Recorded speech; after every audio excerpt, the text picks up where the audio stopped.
Min kjærlighet ble brukt som skjold for hennes hemmeligheter. Jeg trodde aldri at jeg skulle oppdage at min kone solgte informasjon fra oljeselskapet hvor jeg jobbet til russiske konkurrenter, men det var nøyaktig det som skjedde en kald marsmorgen i Stavanger da jeg fant en USB-pinne gjemt inne i vår favorittkaffekanne. Mitt navn er Emil Andersen. Jeg er 32 år gammel og har jobbet som oljeplattformingeniør i IKN i 7 år. Min historie begynner for 2 år siden da jeg møtte Katarina på et juleparti på jobben. Hun var frilansoversetter, spesialisert på russisk og norsk, med et smil som lyste opp ethvert rom og en smittende latter som fikk alle rundt seg til å føle seg spesielle. Katarina hadde blondt hår som midnattssolen om sommeren i Tromsø og blå øyne som så ut til å reflektere Norges dypeste fjorder. Hun ble født i Murmansk i Russland, men flyttet til Bergen som 15-åring med familien for å flykte fra de økonomiske vanskelighetene som rammet landet på den tiden. Hun snakket norsk med en nesten umerkelig aksent, bare en lett rytme som gjorde stemmen hennes enda mer sjarmerende. Romanscenen vår blomstret raskt under den strenge vinteren. Vi tilbrakte timer med å snakke om litteratur, kunst og utfordringene ved å leve i et så annerledes samfunn enn det hun vokste opp i. Katarina fortalte meg fascinerende historier om barndommen sin i Sibir, om nordlyset som danset på himmelen i måned i strekk, om følelsen av frihet hun følte da hun kom til Norge. Hun viste stor interesse for jobben min. Hun spurte alltid om selskapets prosjekter, om nye teknologier vi utviklet, om tekniske utfordringer vi møtte på havplattformene.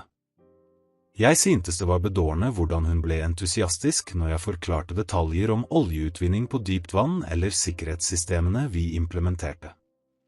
Vi giftet oss i en intim seremoni i juni, bare omgitt av nære familiemedlemmer og noen venner. Festen var i foreldrenes hus midt i Kristiansand med utsikt over havet, og Katarina strålet i en enkel, men elegant kjole hun hadde valgt selv. Hun gråt under løftene og sa at hun endelig hadde funnet sitt sanne hjem, ikke bare i Norge, men i armene mine. Vi flyttet til en koselig leilighet i sentrum av Stavanger. Jobben min. Katarina fortsatte å jobbe som oversetter, hovedsakelig for selskaper som gjorde forretninger med østeuropeiske land. Hun var ekstremt kompetent og hadde alltid interessante prosjekter, fra oversettelse av kommersielle kontrakter til tekniske dokumenter for teknologiselskaper. I løpet av det første året av ekteskapet var livet vårt nesten perfekt. Katarina laget tradisjonelle russiske retter som fikk meg til å oppdage helt nye smaker. Hun lærte meg noen ord på russisk og av min klønete uttale. Jeg tok henne med for å utforske avsidesliggende steder i Norge, fra Lofotøyene til breene i Jostedalsbreen. Hun viste alltid genuin nysgjerrighet om alt. Når jeg kom hjem fra jobbet, ville Katarina vite alle detaljene fra dagen min i begynnelsen. Fikk dette meg til å føle meg elsket og verdsatt. Hun memorerte informasjon jeg ikke engang husker å ha nevnt, og viste en imponerende evne til å huske komplekse tekniske detaljer. Gradvis begynte jeg å legge merke til små inkonsekvenser i historiene hennes. En gang nevnte hun at hun hadde besøkt en by i Sibir som ifølge mine senere undersøkelser hadde vært stengt for sivile under hele barndommen hennes. En annen gang viste hun kunnskap om sikkerhetsprosedyrer på oljeplattformer som jeg aldri hadde forklart for henne. Men kjærlighet har en merkelig måte å blinde oss for varseltegn på. Jeg forklarte disse avvikene som minneforvirring eller kunnskap tilegnet gjennom oversettelsesarbeidet hennes. Hun jobbet tross alt med tekniske dokumenter fra ulike bransjer, inkludert oljeindustrien. Det første virkelig bekymringsfulle tegnet dukket opp under en selskapsfest i fjor sommer.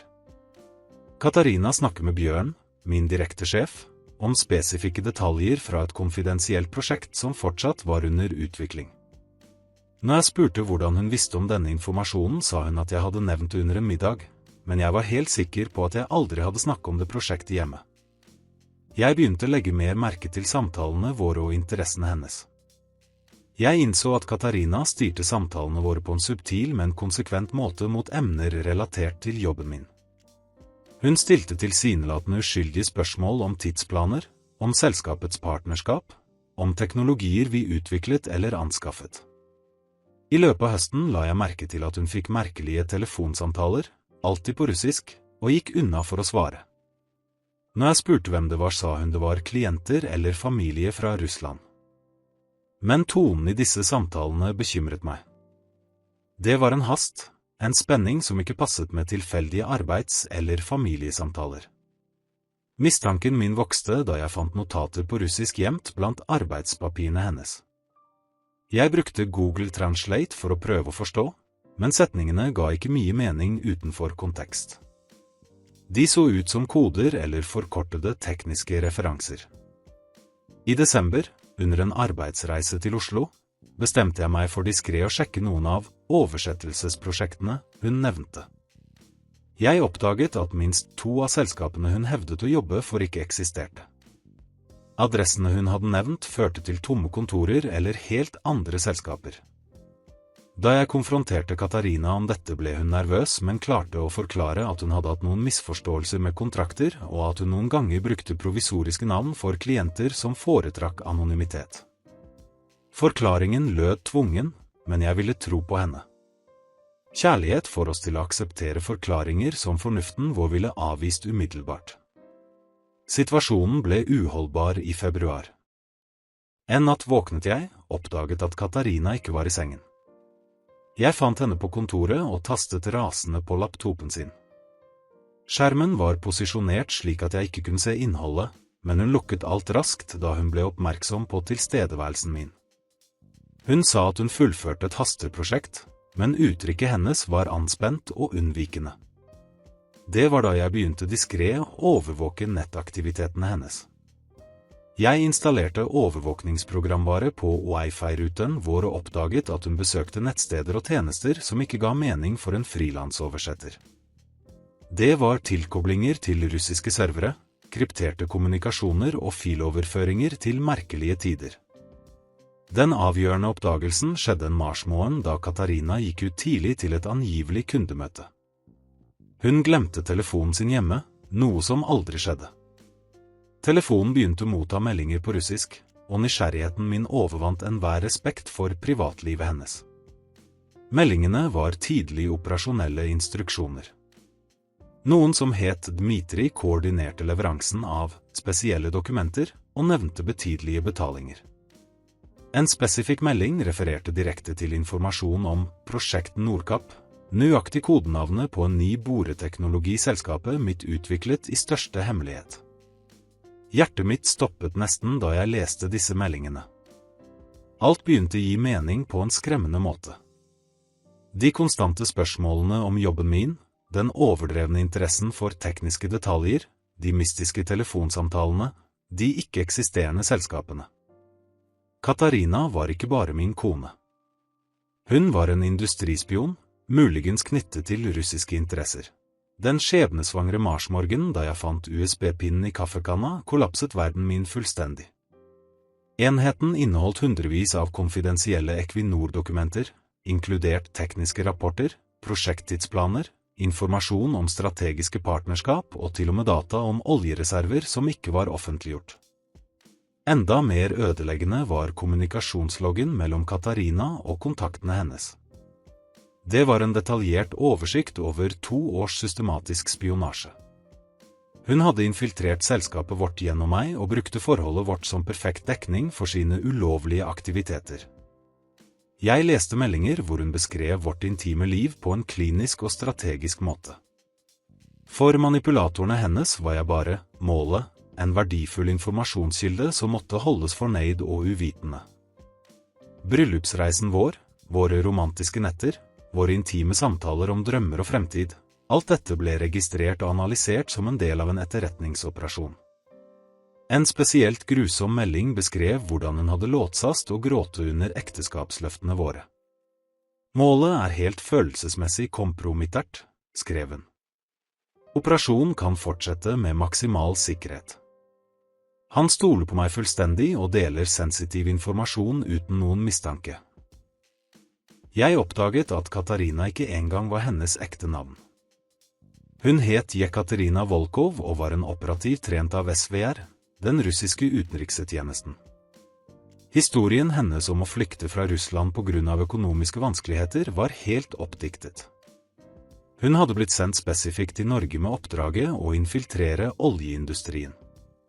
Dokumentene avdekket et komplekst nettverk av industrispionasje rettet spesielt mot nordiske energiselskaper. Katarina var bare en brikke i en mye større operasjon som hadde som mål å oppnå konkurransefortrinn for den russiske energisektoren og potensielt kompromittere norsk nasjonal sikkerhet. Mer smertefullt enn det profesjonelle forræderiet var å oppdage at hele forholdet vårt hadde vært en utarbeidet løgn. Hun hadde en detaljert psykologisk profil av min personlighet, mine svake punkter, mine emosjonelle behov.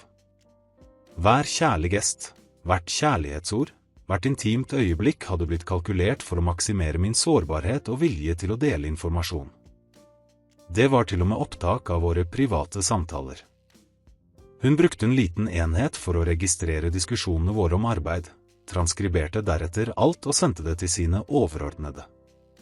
Stuen vår, soverommet vårt, kjøkkenet vårt, alle steder hvor jeg følte meg trygg og elsket hadde blitt forvandlet til spionasjescener. Den mest forstyrrende oppdagelsen var en rapport der hun analyserte muligheten for å bli gravid for å endelig konsolidere målets emosjonelle engasjement. Vi hadde begynt å snakke om å få barn, og jeg trodde det var et genuint ønske om å bygge en familie.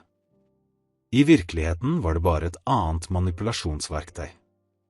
Da Katarina kom tilbake fra det angivelige møtet den ettermiddagen, satt jeg ved kjøkkenbordet med alle dokumentene spredt foran meg. Hun frøs i døråpningen, og for et øyeblikk skled masken hennes som kjærlig kone helt av. Jeg så for første gang den kalde og kalkulerende operativen hun egentlig var. «Hvor lenge har du visst det?» spurte hun på engelsk, ikke på norsk. Selv aksenten hennes hadde endret seg og ble mer uttalt russisk. «Jeg fant USB-pinnen i morges», svarte jeg, overrasket over min egen ro. Men mistankene begynte for måneder siden. Hun sukket og satte seg i stolen overfor meg, som om vi skulle forhandle en forretningskontrakt. Forvandlingen var skremmende. Kvinnen jeg elsket hadde forsvunnet fullstendig, erstattet av en fremmed profesjonell og distansert person. «Du må forstå at dette aldri var personlig mot deg», sa hun, som om det på en eller annen måte kunne minimere ødeleggelsen hun hadde forårsaket. «Du er en god mann, Emil. Under andre omstendigheter kunne jeg kanskje ha hatt genuine følelser for deg.» «Kanskje?» spurte jeg og følte en blanding av sinne og vantro. 2 år med ekteskap, og du sier «kanskje?» «Jobben min krever emosjonell kompartmentalisering», svarte hun kaldt. «Men jeg erkjenner at du behandlet meg godt, og du gjorde ting mer komplisert enn de burde være.» Jeg oppdaget at hun allerede hadde planlagt sin exit. USB-pinnen jeg fant var en sikkerhetskopi hun hadde glemt å fjerne. Hennes overordnede hadde bestemt at operasjonen hadde samlet nok informasjon og at det var tid å avslutte den. Hun hadde fått ordre om å forsvinne diskret i løpet av de neste ukene. «Du skulle bare forlate meg?» spurte jeg og prøvde å forstå kuldene i situasjonen.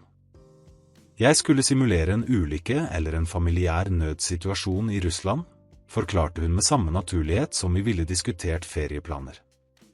Noe som rettferdiggjorde en plutselig avgang, men ikke vekket mistanke om mine virkelige aktiviteter. I det øyeblikket innså jeg at jeg aldri hadde kjent kvinnen jeg giftet meg med. Katarina, den søte og nysgjerrige oversetteren som fikk meg til å le og lærte meg ord på russisk, hadde aldri eksistert. Det var bare en nøye konstruert persona for et spionoppdrag. Jeg ringte politiet samme kveld. Katarina gjorde ikke motstand mot arrestasjonen og oppførte seg profesjonelt til slutt. Hun visste at operasjonen var over og at å prøve å rømme bare ville komplisere situasjonen mer. Før hun ble tatt med, så hun på meg en siste gang og sa noe som fortsatt hjemsøker meg. «Jeg håper du finner noen som kan elske deg slik du fortjener», sa hun, og for et flyktig øyeblikk så jeg noe som kunne ha vært genuin anger i øynene hennes. «Du er et bedre menneske enn jeg fortjente å late som jeg elsket.» Skandalen ble nasjonal nyhet. Selskapet mitt ble utsatt for en fullstendig etterforskning av sikkerhetsbrudd, og jeg ble utsatt for omfattende avhør for å fastslå om jeg hadde vært en bevisst medhjelper. Heldigvis viste bevisene tidlig at jeg var et offer, ikke en samarbeidspartner. Katarina ble dømt til 12 års fengsel for industrispionasje og forbrytelser mot nasjonal sikkerhet. Under rettssaken ble flere detaljer om operasjonen avslørt. Hun var del av en celle på minst 7 russiske agenter som hadde infiltrert strategiske nordiske selskaper i løpet av det siste 10-året. Skadene var betydelige. Den stjålne informasjonen tillot russiske selskaper å forutse flere teknologiske innovasjoner fra IKN-ene, og forårsaket estimerte tap på hundrevis av millioner kroner. Enda mer bekymringsfullt inkluderte noen av de kompromitterte dataene informasjon om kritisk infrastruktur som kunne brukes til sabotasjehandlinger. I dag, 1 år etter Katarinas arrestasjon, prøver jeg fortsatt å gjenoppbygge livet mitt og min evne til å stole på mennesker. Jeg flytter leilighet, går til terapi og lærer sakte å skille mellom genuine forbindelser og kalkulert manipulasjon. Erfaringen lærte meg at kjærlighet kan våpengjøres på måter jeg aldri forestilte meg var mulig. Min genuine hengivenhet ble forvandlet til et verktøy mot meg, min emosjonelle sårbarhet ble utnyttet for geopolitiske formål som jeg ikke engang fullt ut forsto. Noen ganger lurer jeg på om det var genuine øyeblikk mellom oss, øyeblikk der hun senket garden og følte noe ekte. Men kanskje er det spørsmålet irrelevant. Det som betyr noe er at hele forholdet vårt var bygget på fundamentale løgner, og ingen øyeblikk av menneskelighet kunne frikjente. Katarinas forræderi ødela ikke bare ekteskapet mitt, det ristet min tro på menneskets natur. Å oppdage at noen kan simulere kjærlighet så overbevisende i år fikk meg til å stille spørsmål ved alle forhold jeg har hatt. Hvordan kan jeg være sikker på at andre mennesker er genuine? Hvordan kan jeg åpne hjertet mitt igjen uten å gjøre meg sårbar for lignende manipulasjoner? Men jeg lærte også om min egen motstandskraft. Jeg overlevde det mange psykologer beskriver som en av de mest ødeleggende formene for forræderi, og selv om arrene er dype, heler de. Jeg lærer å stole igjen, starter med meg selv og utvider gradvis denne tillitssirkelen. Denne historien er en advarsel til alle som tror de kjenner menneskene de elsker fullstendig. Noen ganger, bak det søteste smilet og de mest kjærlige gestene, kan det eksistere en helt annen agenda. Min kjærlighet ble brukt som skjold for hemmeligheter som nesten kompromitterte mitt lands nasjonale sikkerhet. Hvis du kom så langt, håper jeg min erfaring kan tjene som en leksjon om viktigheten av å opprettholde en sunn balanse mellom tillit og årvåkenhet, selv i de mest intime forholdene. Sann kjærlighet bør ikke kreve at vi helt og holdent forlater vår kritiske sans. Hvis denne historien gjorde inntrykk på deg, ikke glem å abonnere på kanalen for flere virkelige beretninger om forhold, hemmeligheter og overlevelse.